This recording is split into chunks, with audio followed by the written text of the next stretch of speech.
Assalamualaikum warahmatullahi wabarakatuh. Yang kami hormati Prof. Edi Cahyono selaku dosen pengampu mata kuliah sintesis organik dan rekan-rekan sekalian yang menonton. Pada presentasi kelompok 5 ini akan dipaparkan materi mengenai gugus pelindung. Sebelumnya, perkenalkan kami dari kelompok 5 dengan anggota saya, Imam Rasya, dengan NIM 4311 4211005 dan Muhammad Alvin Sulmantara dengan NIM 4311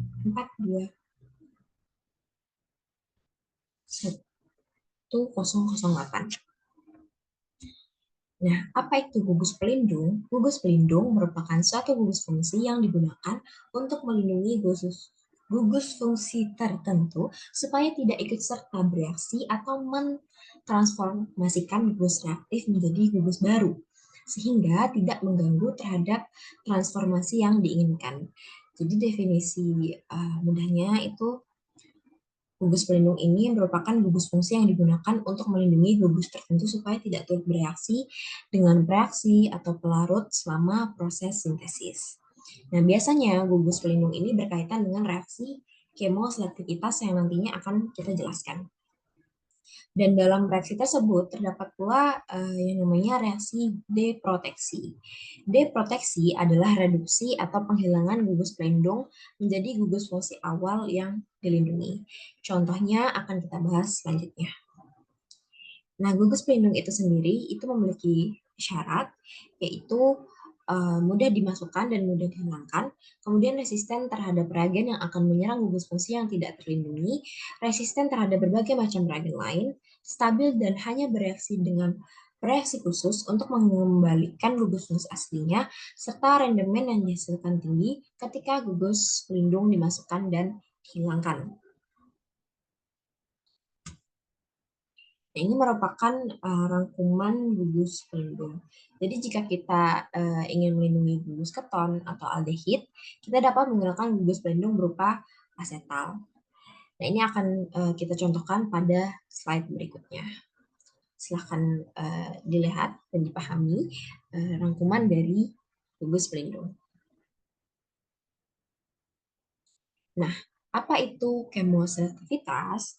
Kemoselektivitas adalah memilih untuk dapat mereaksikan salah satu gugus fungsional dari dua gugus yang berada pada suatu molekul. Nah, maksudnya adalah jika terdapat dua gugus fungsi pada suatu molekul, maka kita akan hanya memilih salah satu gugus fungsionalnya untuk direaksikan. Jadi gugus pelindung ditambahkan ke dalam molekul melalui modifikasi kimia pada suatu gugus fungsi untuk mencapai kemoselektivitas pada reaksi kimia selanjutnya. Nah, contohnya yang kita ambil dari bab materi sintesis organik. Nah, ini salah satu contoh dari kemoselektivitas. Jadi, jika terdapat dua gugus fungsi yang reaktif dalam suatu molekul yang akan direaksikan, dan tujuan kita hanya ingin salah satu dari kedua gugus fungsi tersebut yang bereaksi, maka salah satu caranya adalah menggunakan gugus pelindung. Nah, ini merupakan senyawa ketoester yang mengandung dua gugus karbonil yang berbeda kereaktifannya. Di sini terdapat dua gugus karbonil yaitu keton dan ester, di mana gugus karbonil keton kereaktifannya itu lebih tinggi dibandingkan karbonil ester. Nah, untuk menghasilkan senyawa alkohol 2 ini sangatlah mudah hanya dengan mengurangi gugus karbonil yang lebih reaktif, yaitu mereaksikannya dengan NaBH4. Tapi untuk menghasilkan senyawa alkohol yang tiga ini tidaklah mudah jika hanya mengurangi gugus karbonil yang kurang reaktif. Oleh karena gugus karbonil keton ini reaktifannya lebih tinggi dibandingkan gugus karbonil ester, makanya ketika senyawa tersebut direduksi akan menghasilkan senyawa alkohol yang dua ini. Nah, umumnya digunakan LiAlH4 dan NaBH4 sebagai reduktor untuk mereduksi ester menjadi alkohol. Nah, agar alkohol yang dihasilkan ini adalah alkohol yang tiga ini, maka gugus karbonil keton ini harus dilindungi dulu dengan menggunakan gugus pelindung yang nantinya tidak akan bereaksi dengan LiAlH4. Nah, gugus pelindung yang digunakan adalah asetal, yang mana asetal ini nantinya itu akan kuat terhadap reaksi reduksi, oksidasi, maupun basa kuat. Jadi gugus karbonil keton ini akan diubah terlebih dahulu menjadi asetal.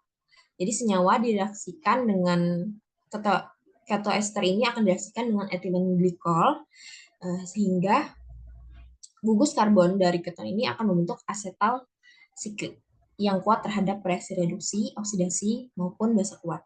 Kemudian diberikan reaksi AL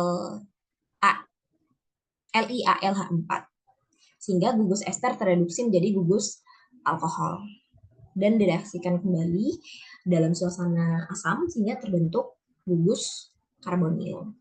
Jadi gugus pelindungnya ini dihilangkan jadi gugus fungsi awal yang dilindungi. Ini dinamakan deproteksi seperti yang kita dijelaskan di awal tadi.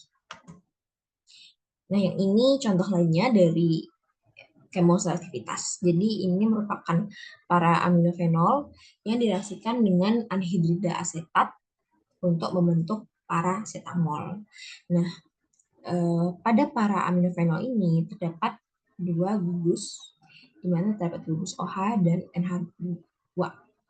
Nah, di antara dua gugus ini, mana yang lebih reaktif? Jika terjadi reaksi asetilasi dengan toluen, maka toluen akan bereaksi dengan kedua gugus ini karena sama-sama reaktif. Makanya diberikan suasana, di mana kita akan buat OH ini tidak akan bereaksi dengan asetilasi. Kita buat pada suasana basah, OH pada para aminofenol ini saat suasana basah, ketika diberi piridin reaksinya seperti ini. Jadi langsung membentuk paracetamol. Nah, OH ini akan membentuk ion omin sehingga tidak akan reaktif terhadap asetilasi. Sehingga ketika para aminofenol direaksikan dengan piridin terbentuk produk berupa paracetamol. Jadi OH-nya tidak akan bereaksi. Jadi dengan adanya satu ekuivalen anhidrida asetat dengan adanya basa piridin hanya gugus NH2 yang terasetilasi. Ini merupakan kemoselektivitas. Jadi diharapkan bahwa gugus NH2 ini lebih nukleofilik dibandingkan gugus OH. Jadi sekali lagi ini merupakan contoh kemoselektivitas dengan penentuan kondisi reaksi yang tepat. Jadi kalau kita menentukan kondisi reaksi yang kurang tepat, tetap terjadi reaksi namun berjalan dengan tahapan yang lebih panjang. Nah, ini merupakan reaktivitas dari gugus. Ini aldehid itu lebih reaktif, sedangkan karboksilat ini yang paling tidak reaktif. Ini merupakan rangkuman juga dari ini kanan ya, dari kanan ke kiri itu akan lebih reaktif. Nah, ini contoh lain, contoh reduksi gugus karbonil. Bisa kita lihat di sini terdapat 3 reduktor. Yang pertama itu ada natrium borohidrida atau NaBH4.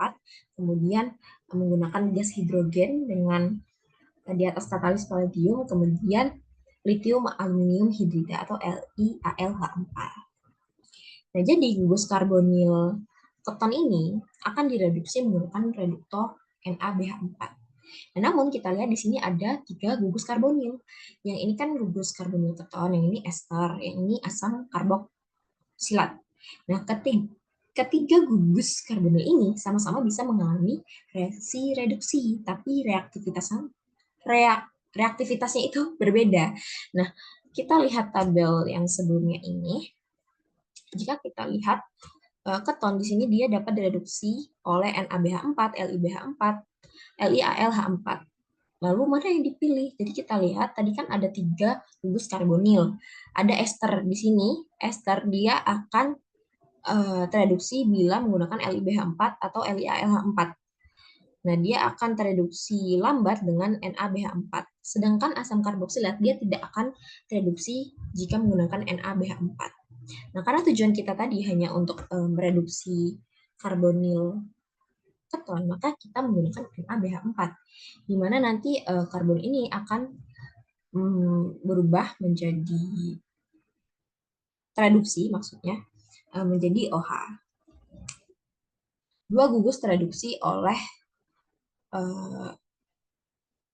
maksudnya dua gugus lainnya itu tidak akan tereduksi oleh NaBH4. Kemudian selanjutnya direaksikan kembali oleh gas hidrogen di atas katalis palladium dan senyawa ini, di mana senyawa ini dia akan menempel pada N ini, Jadi O-nya itu akan mengalami reduksi oleh H2. Kemudian kita akan mereduksi gugus karbonil ester menggunakan LiAlH4 sehingga terbentuk senyawa salmefamol. Nah, untuk selanjutnya akan dipaparkan mengenai macam-macam reduksi dari karbonil grup.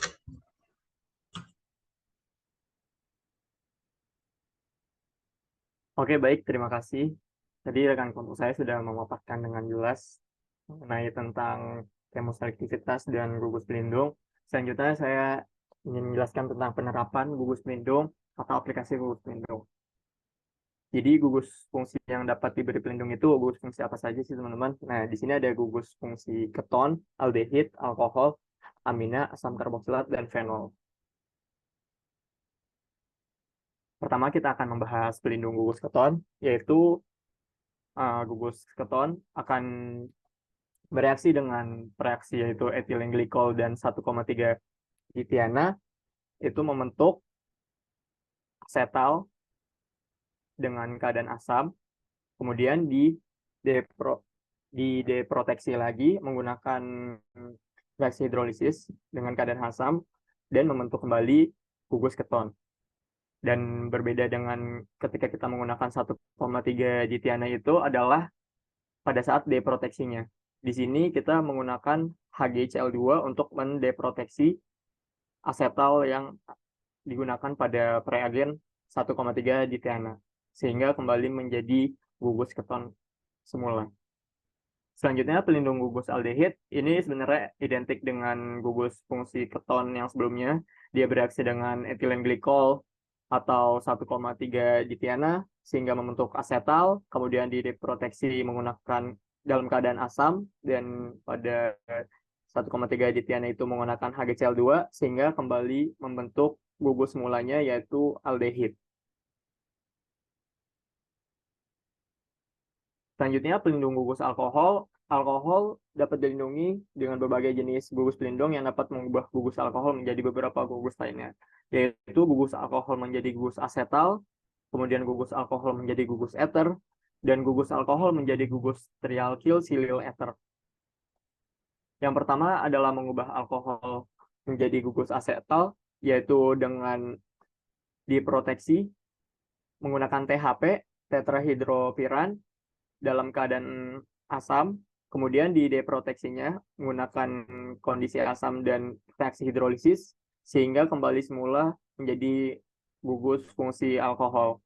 Dan bawahnya menggunakan reagen metode etoksimetil, itu diproteksi, kemudian membentuk senyawa MEM ini, dan dideproteksi menggunakan keadaan asam dan hidrolisis sehingga kembali lagi menjadi gugus fungsi alkohol. Selanjutnya mengubah alkohol menjadi gugus eter. Di sini direaksikan dengan benzil klorida dan pakai dipiridin sehingga membentuk senyawa berikut, dan dideproteksinya menggunakan reaksi hidrogenasi dengan katalis palladium sehingga kembali lagi menjadi gugus fungsi alkohol.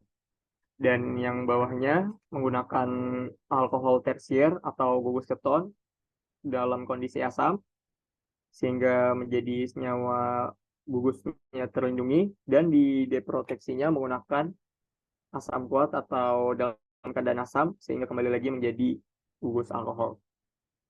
Dan yang terakhir untuk mengubah alkohol menjadi gugus trialkyl ether, di sini menggunakan katalis piridin dengan reagen berikut sehingga terlindungi, dan dideproteksinya menggunakan fluor atau asam kuat sehingga kembali menjadi gugus alkohol. Selanjutnya, pelindung gugus amina mengubah gugus amina menjadi gugus amida atau gugus karbamat. Di sini gugus amida yang ingin kita lindungi ditambahkan dengan reagen di tersier butil dikarbonat sehingga menjadi turunannya yaitu tersier butoksi-karbonil. Di sini kenapa disebut karbamat? Karena di dalam senyawa tersebut mengandung gugus ester dan gugus amida. Kemudian dideproteksinya menggunakan asam trifluoroasetat dan kembali menjadi gugus amina. Selanjutnya adalah sintesis alanin leusin yang merupakan asam amino. Nah, di sini ada mekanisme reaksinya secara umum atau reaksinya. Di sini ketika kita ingin mereaksikan alanin dan leusin, ada 4 jenis dipeptida yang mungkin akan terjadi, yaitu alanin-alanin, alanin-leusin, leusin-alanin, dan leusin-leusin. Ketika kita ingin mendapatkan hasil alanin-leusin, maka beberapa gugus fungsi yang reaktif harus kita lindungi supaya dia tidak ikut serta bereaksi. Di sini gugus yang dilindungi pada alanin yaitu gugus NH2 dan gugus yang dilindungi pada leusin yaitu gugus asam karboksilat sehingga membentuk alanin leusin. Mekanismenya di next. Nah, pertama itu gugus pelindung untuk asam karboksilat itu bisa kita reaksikan leusin ini menggunakan metanol dengan katalis asam, kemudian membentuk gugus pelindung pada leusinnya, dan dideproteksi dengan basa kuat, sehingga kembali lagi menjadi leusin. Yang bawahnya juga menggunakan benzena, sehingga membentuk gugus pelindungnya, dan dideproteksinya menggunakan reaksi hidrogenasi dengan katalis palladium, sehingga kembali membentuk leusin. Kemudian gugus pelindung untuk NH2 pada alanin ini yang direaksikan dengan tersier butil dikarbonat membentuk BOC alanin dan dideproteksi menggunakan asam trifluoroasetat sehingga kembali menjadi alanin. Mekanismenya itu berlangsung secara 5 tahap, yaitu ketika sudah dilindungi antara gugus alanin dan leusinnya yang kita ingin lindungi, terjadi proses DCC atau diklohexil karboimida, pembentukan ikatan amida. Kemudian kita deproteksi gugus yang nempel pada alanin dan kita deproteksi kembali gugus yang ada di leusin dengan basa kuat sehingga menjadi dipeptida alanin leusin. Di sini terdapat ikatan peptida dan gugus fungsi yang kita lindungi kembali dengan semula. Di sini adalah tujuan mengapa ketika kita mensintesis suatu senyawa diperlukan gugus pelindung. Sekian penjelasan dari saya kembalikan ke moderator. Baik, terima kasih. Ini merupakan referensi yang kami gunakan, yaitu dari buku yang pertama ada modul digital kimia organik fisik, kemudian organic chemistry, kemudian organic synthesis, the disconnection approach. Terima kasih, sekian dari kelompok 5. Mohon maaf bila ada salah kata. Wassalamualaikum warahmatullahi wabarakatuh.